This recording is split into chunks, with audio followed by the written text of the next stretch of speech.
Karen here. I'm here with Ian, Martin, Allison, and we are going to be breaking down the funkiest bass line ever, right? It's so funky. Let us know if you agree. The title is The Way by the great Meshell off of her album Peace Beyond Passion from 1996, y'all. Best year ever. What's special about 96, Shaz? What's special about it? I'm special about 1996.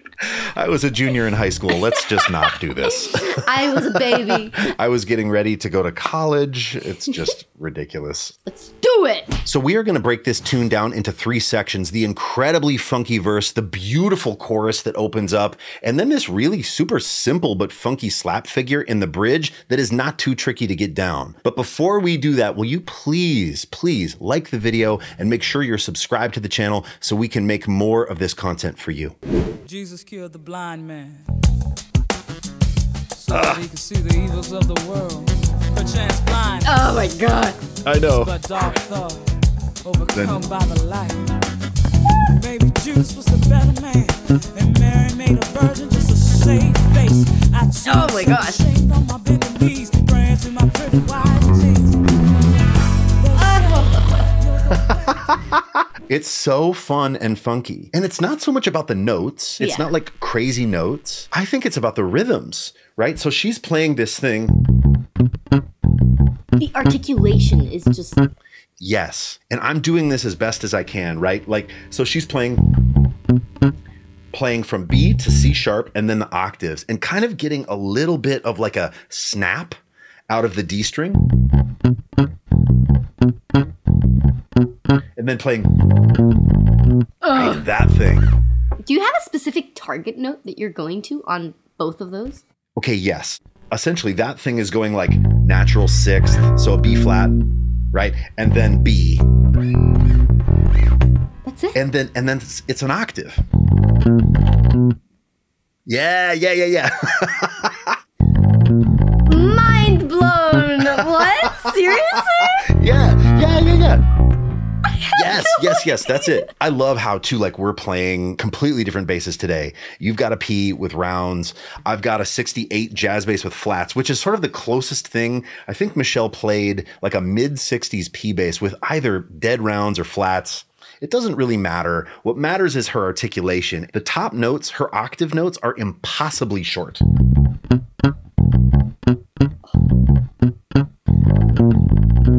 And then maybe a little longer on those. Yeah. But without the slides, that would be like, that'd be the bass line, right? And then the second phrase.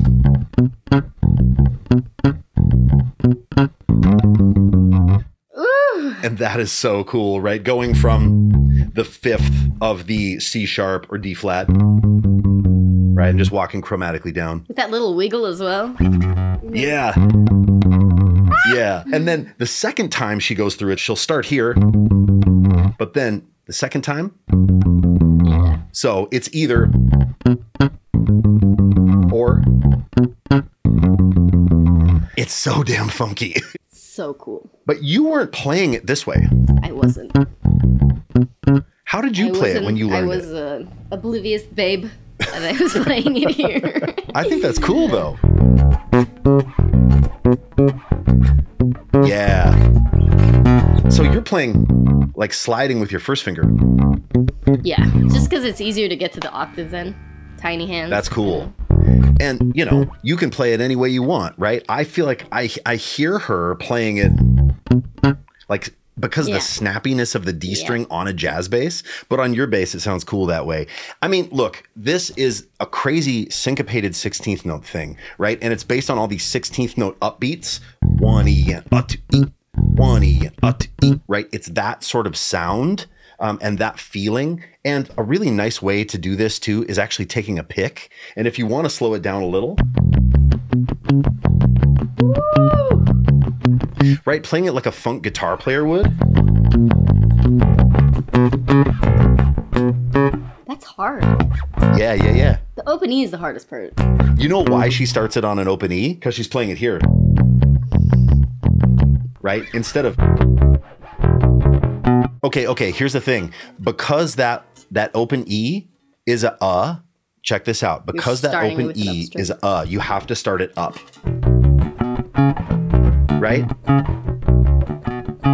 Yes. That's it. The cool thing about the pick is it lets you, if you move your whole hand like this, it's like that Corey Wong thing. Yes. It's like the funk engine. And you don't really feel that when you're playing with fingers, but you really do with a pick.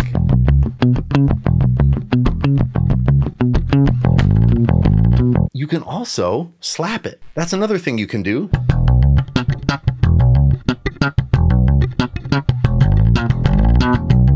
Oh my god. I don't sound very good slapping it. I don't Really? think. I was just about to say, it's like it really suits the line, but apparently not. I don't know. I think for me, like slapping it would be almost better from here. Fair. Or maybe double thumb.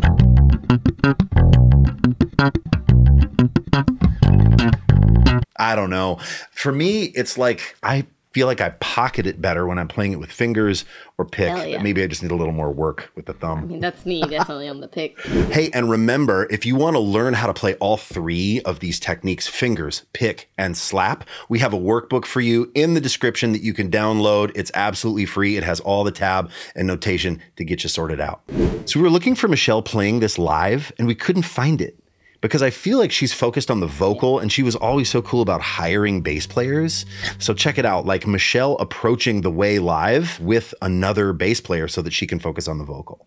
Maybe Judas was a better man. Mary made a virgin just to save face. Her pocket, even in her vocal. Do you know what I'm saying? Absolutely. Oh, Shaz, what bass was that? It's a headless of some Yes. sort. Tell me why. Oh, come on, little figure there.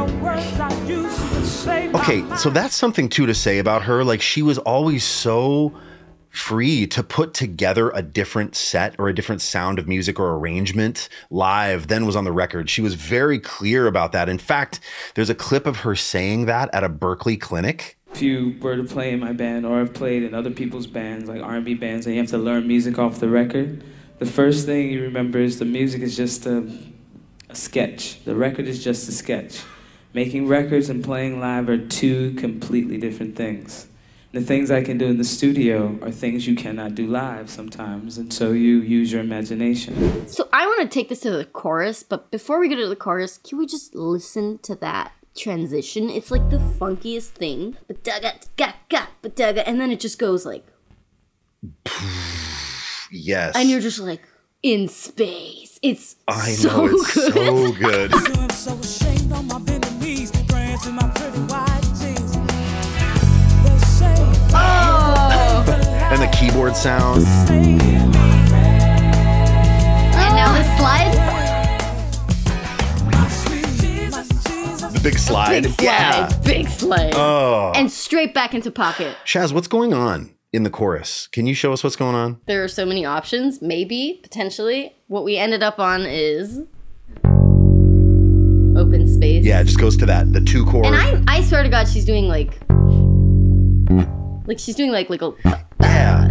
and like she's putting in every chorus. It's like slightly different. So it's like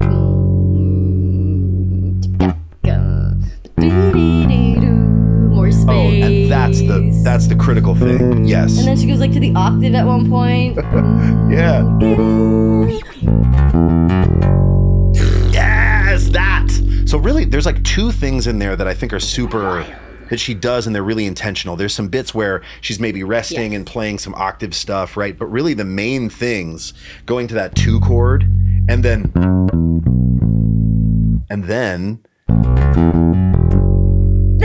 That E! The low E! Yes. Oh, blew my mind. You blew my mind. The juxtaposition, right, of the funky 16th note thing that's so short and so pocket to just that like open chorus. It just makes me very happy. Yes. Me too. Last part, Ian. It's this sick bridge. I swear to God, it's just a jam of a bunch of really badass musicians that came together and they are just going ham over this section. Yes. And it's so cool. And it feels to me like a Prince thing. I mean, it could just be that I live in Minneapolis, but it feels like this sort of homage to Prince, where there's a motif that's happening, but the musicians get to sort of dance on top of it. Check it out.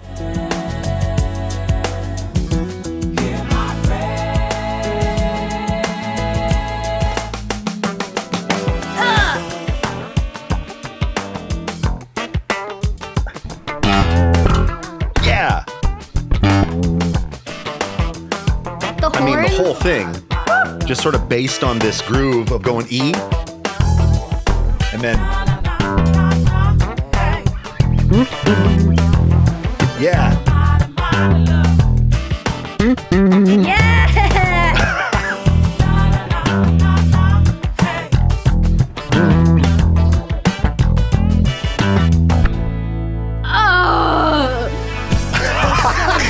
I know.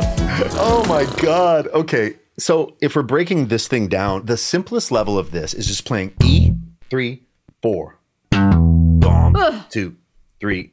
And then there's embellishments, right? Or this thing. Right? Which is just B to then a G. And then you sort of wiggle around the G. Yeah, exactly.